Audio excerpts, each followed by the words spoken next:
le savez, mais je vais quand même le redire. Merci de bien vouloir couper vos téléphones portables et mettre silencieux. Merci de bien vouloir lever la main afin que nous puissions vous passer le micro. Y a-t-il une première question dans la salle? Monsieur, ici. Bonjour, je voulais vous féliciter pour ce film très juste et très émouvant qui m'a beaucoup touché. J'avais une question concernant la photographie, la lumière, les couleurs dans le film. Je les ai trouvées magnifiques, j'ai trouvé que ça ajoutait beaucoup au film et il m'a semblé que ça partait en s'assombrissant au fur et à mesure du film, quand le propos devenait de plus en plus tendu. J'aurais voulu que vous nous en disiez plus sur le travail sur tout ce qui est lumière. Merci. First of all, the gentleman wishes to congratulate you on the movie, which is magnificent, this guy. And the question is about the photography of the movie, the lighting and the colors. You know, it's really wonderful. And it seems that the movie is actually getting darker and darker as the speech of the movie is getting more tense. Was it something that you had in mind? Was it something that you worked on with the director of photography? And you know, maybe you can talk about it. Yes. Oh, great. Sorry. Yes, that was the intention from the beginning, is to mirror the inner transformation of the characters. So because these teens at a very specific time in their life, which is at that delicate place between childhood and adulthood, it was very important for us to shoot in the autumnal season, with the changing of the seasons, so the landscape mirrored the inner transformation. And then, of course, as the story got more dangerous and more tense, we wanted the outer landscape and the interiors to reflect the danger and the darkness. So, but we needed a lot of help from nature and God to accomplish that, and we were very fortunate that we had his or her help. So that was a lot of good fortune, but that was the hopeful wish from the beginning. Yeah. Oui, tout à fait. C'est vrai que notre intention, nous dit le réalisateur, a été dès le départ d'imiter vraiment, d'essayer de coller au maximum aux changements, d'essayer de faire en sorte que les changements climatiques, visuels, etc. Collent aux changements des personnages, les changements intérieurs des personnages, la transformation des personnages. Et c'est vrai que les personnages principaux du film sont dans cette espèce d'espace un petit peu étrange qui se situe entre l'enfance et l'âge adulte, donc l'adolescence. Et l'adolescence, c'est vraiment, évidemment, une période de profond changement, et c'est pour cette raison-là qu'effectivement, nous voulions, nous dit-il, avoir visuellement beaucoup de changements, passer effectivement de la lumière à l'obscurité. C'est la raison pour laquelle nous avons tourné en automne. C'est une période pendant laquelle tout change vraiment beaucoup et devient beaucoup plus sombre, beaucoup plus noir. Et c'est vrai que je voulais que la photographie ait ce côté un peu dangereux, un peu tendu, un peu étrange. Et quelque part, pour pouvoir faire cela, nous avions besoin bien sûr d'une très bonne photographie, mais surtout aussi d'une aide immense de la part de la nature. Et il se trouve qu'on a vraiment eu beaucoup de chance parce que la nature nous a absolument aidés, vraiment de la manière dont nous voulions qu'elle nous aide. Et le résultat à l'écran est vraiment intéressant. Y a-t-il une autre question dans la salle? Monsieur ici, deuxièmement. Bonjour, alors moi j'aimerais savoir une question plus générale par rapport à l'histoire de ce film, par rapport même au film précédent, si vos études justement de psychologie et théologie vous ont servi, et à quoi particulièrement pour raconter cette histoire? Actually, this gentleman says, regarding the story of this movie and also the story of your previous movie, you've been studying philosophy and theology, and in which way did your studies help you into making and writing these stories? My studies have influenced definitely all of my stories and the way I communicate with my team. and with my actors. I'm very interested in what I think about, all the time are these questions that, for instance, Jonas raises. Is there a God? Is there a moral order to the universe? And I found this script very attractive because it was a very exciting thriller to read. This was a script that was presented to me at a very significant time in both of our lives, and maybe you can talk about that in a moment, because what was happening in our life, a very significant coming-of-age moment in our life with Alison's father. Well, maybe I'll explain who. I'll just backtrack that. I'm very interested, first of all, in the criminal mind. Because I think often we judge the criminal mind and we separate the criminal mind from who we are. And for me, I think the criminal mind is on the same mental continuum as our own, but just slightly different and maybe more exaggerated in the negative ways that we are. So I'm very interested in that subject. The script was sent to us last April, so about 15 months ago. And Alison's father, who's our best friend, was dying of cancer, and we were caring for him at home. It was very important for him to die at home, so we were very intimate with the last stage of coming of age. He was moving into the unknown. So when we received this script, it was a week before he died. It was for me, a beautiful coming-of-age thriller, and I love that it explored these ideas of self-transformation, the difficulty and the danger, the anxiety that teens feel, and when they have to move into the future, into unknown places. It resembled what we were experiencing. And it explored in a very subtle way these bigger questions of the moral order. And I really liked how Casey and Jonas had this tension. She doesn't believe in God. He does. And we see that tension played out. And so it was something that was continuous with my studies.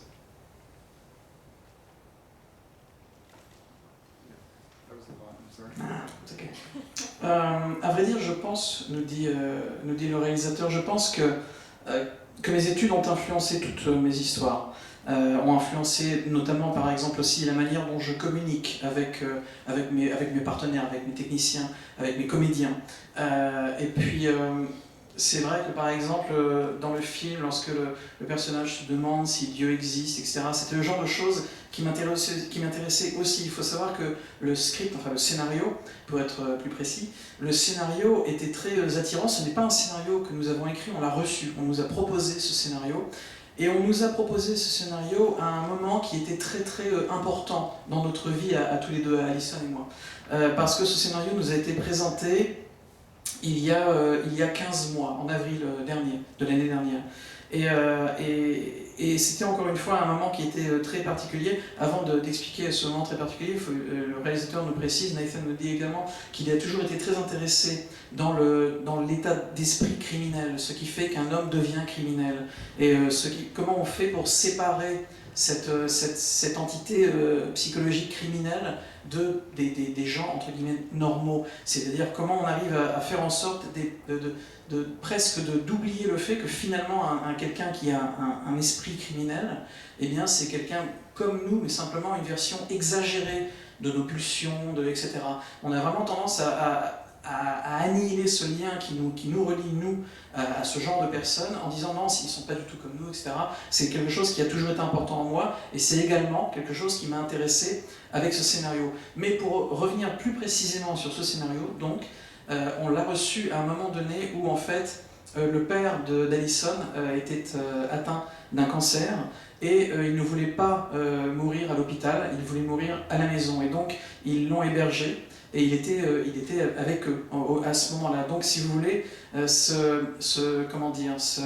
voyage vers l'inconnu qu'il s'apprêtait à faire, eh bien il s'apprêtait à le faire avec eux, dans leur maison, au jour le jour. Donc c'était quelque chose de très intime, d'assez violent, d'assez intime, et ils étaient tout à fait au courant de ce qui se passait, et quelque part il y a une résonance très forte avec tous les thèmes du scénario donc qu'ils ont reçu à ce moment-là, et c'est encore une fois une des raisons pour lesquelles ils ont vraiment été intéressés pour travailler sur ce scénario. L'anxiété des adolescents que l'on voit dans ce film, l'anxiété donc des adolescents tels qu'ils pouvaient la lire dans le scénario, eh bien c'était une anxiété, c'était des peurs qu'ils ressentaient eux-mêmes face à cet inconnu auquel ils étaient confrontés.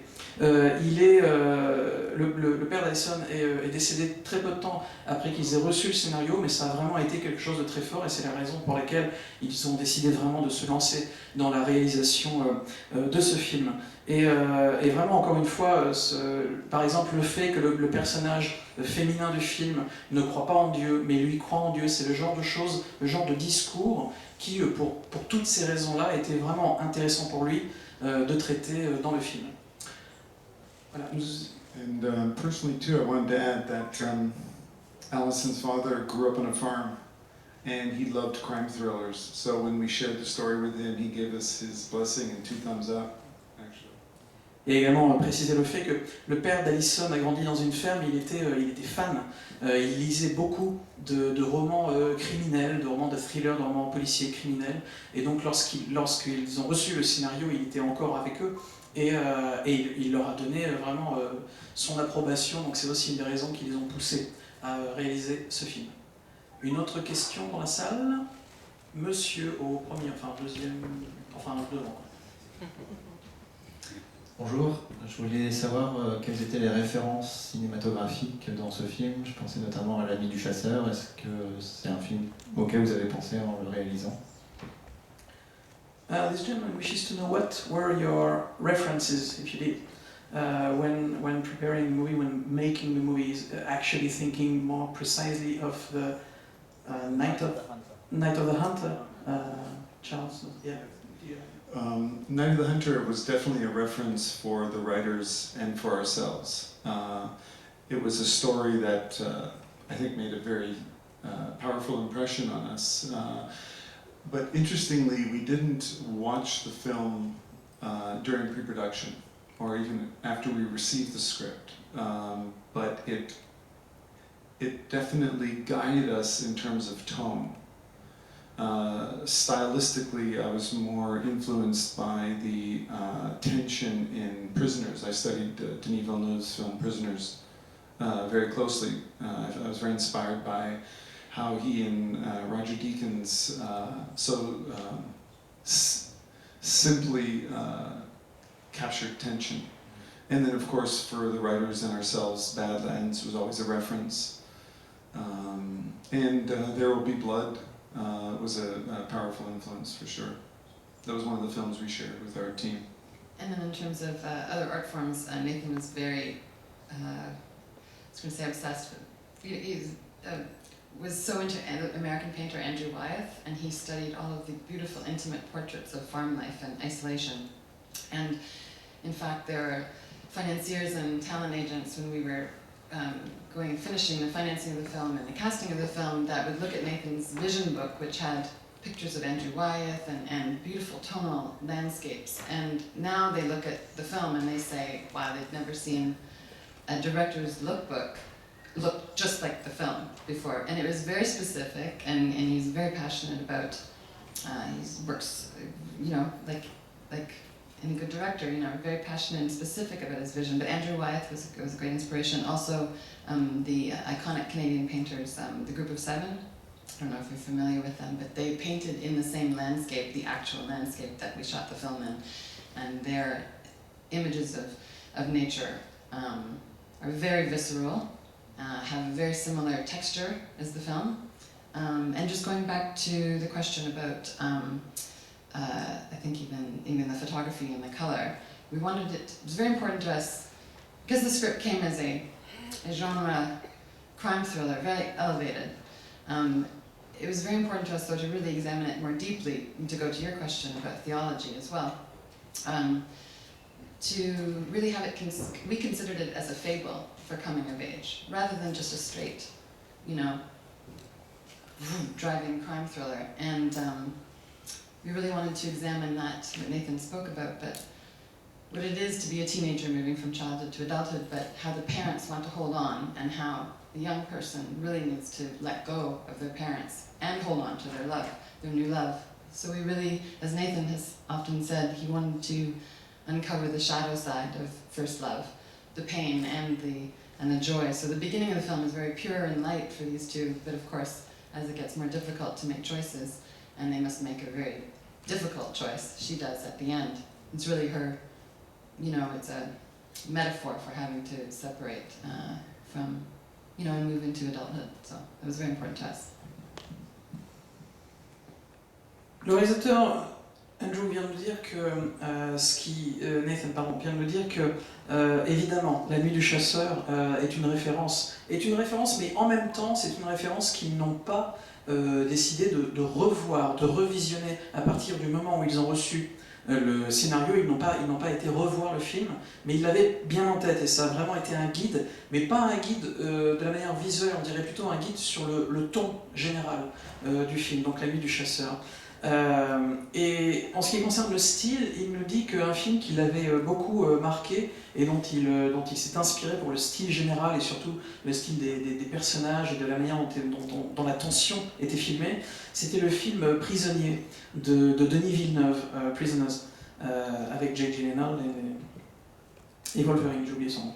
Et c'est un film dans lequel le réalisateur Denis Villeneuve et avec Roger Deakins ont vraiment bien travaillé sur cette tension qui est presque palpable. Et ça a été aussi une des références. Sinon, bien sûr, il a d'autres références. Il pense par exemple à Badlands, il pense à There Will Be Blood.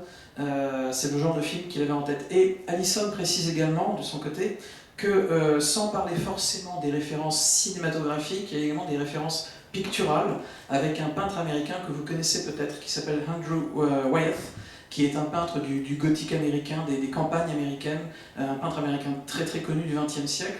Et quelque part, lorsqu'il a découvert ce peintre et la manière, encore une fois, dont il décrivait les différents paysages américains et la campagne américaine, c'est quelque chose qui l'a beaucoup marqué. Et un peu plus tard, en fait, il avait un espèce de cahier, Vision Book. Vous savez, c'est un cahier dans lequel on met des photos, des images, bref, tout ce qui nous passe sous la main lorsqu'on est réalisateur et que ça correspond à l'image que l'on va avoir du film, pour toujours l'avoir en tant que référence. Et donc il a mis pas mal justement de photographies, de peintures de Andrew Wyeth. Et lorsque plus tard des personnes ont vu ce cahier et ont commencé à le regarder, elles ont été impressionnées de voir à quel point son lookbook, donc quelque part originel, ressemble au film terminé, comme vous avez pu le voir il y a quelques minutes maintenant. Donc c'était encore une fois, là aussi, parce qu'il faut aussi savoir qu'il n'y avait pas que Andrew Wyeth, il y avait quelques autres peintres, mais tous ces peintres-là ont peint leurs paysages aux endroits précis où le film a été tourné. Donc on ne pouvait pas aller plus près de la source même des références picturales de Nathan. Et puis, Alison nous dit également que ce film, plus qu'un thriller, qu'un film criminel, etc., plus que ça, c'est vraiment une espèce comme une fable sur ce passage de l'âge, de l'enfance à l'âge adulte, en fait, sur l'adolescence. C'est vraiment une espèce de fable qui essaye de raconter ce passage très difficile, donc de l'adolescence, ce passage où l'on est obligé de laisser partir, entre guillemets, ses parents pour pouvoir se rapprocher de la personne qu'on aime. Et c'est vraiment pas évident, c'est vraiment une fable sur le premier amour. C'est vraiment un passage qui n'est pas évident, qui apporte beaucoup de douleur et qui apporte évidemment aussi beaucoup de joie. Tout ça, c'est très difficile à faire cohabiter dans la tête des gens. Et c'est très difficile à cette époque-là, à ce moment-là de sa vie, de faire des choix. Et voilà, c'est ce qu'ils ont essayé de faire avec ce film. Encore une question, levez la main ou pas. Madame ici. Oui, madame, ce n'est pas toi. Non, mais là, j'ai compris. Bonjour, j'aurais voulu savoir le budget du film et si vous avez eu des difficultés ou pas à trouver la finance, le financement pour aboutir à votre projet, qui est un très beau film et je vous en félicite. First of all, this movie is a very beautiful movie, and this lady wishes to congratulate you. And the question was about budget. How was it? Was it hard to find the money to make the movie, and how did it go?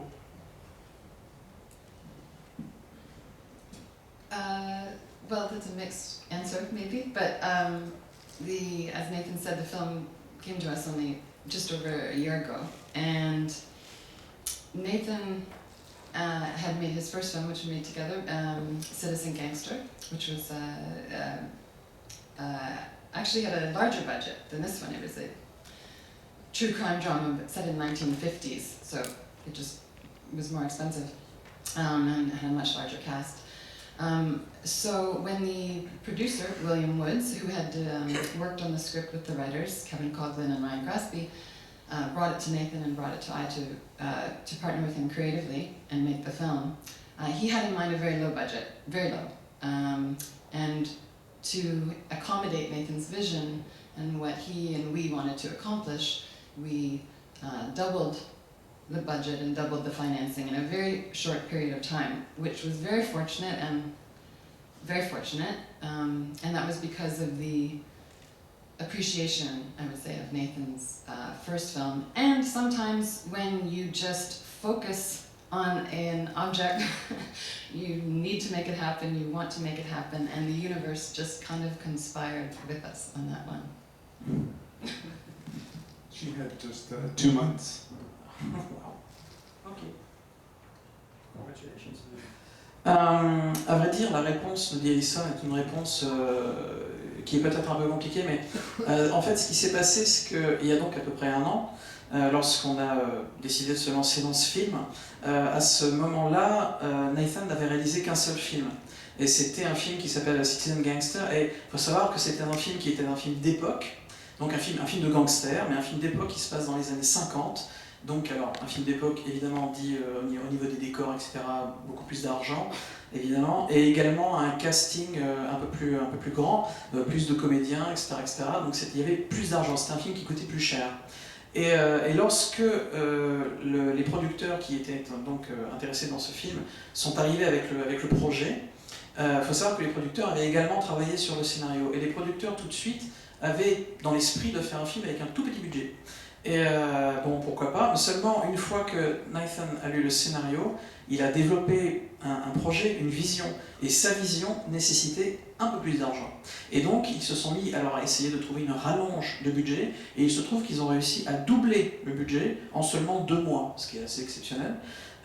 Et tout cela, encore une fois, grâce à l'excellente réputation du premier film de Nathan. C'est ça qui l'a vraiment aidé à faire le film. Et puis, en ce qui concerne les 2 mois, ce qui est vraiment un temps très très court pour doubler un budget, en ce qui concerne les 2 mois, Nathan nous rappelle que de toute façon, une fois que, à partir du moment où on a vraiment une vision, qu'on est concentré, qu'on sait qu'on veut faire un film de telle manière, on y arrive. Voilà, il y a une espèce de conjonction de volonté, et de chance et de je ne sais quoi, mais finalement on y arrive et ils y sont arrivés. Et ils ont pu faire le film. Voilà, cette conférence de presse est terminée. The press conference.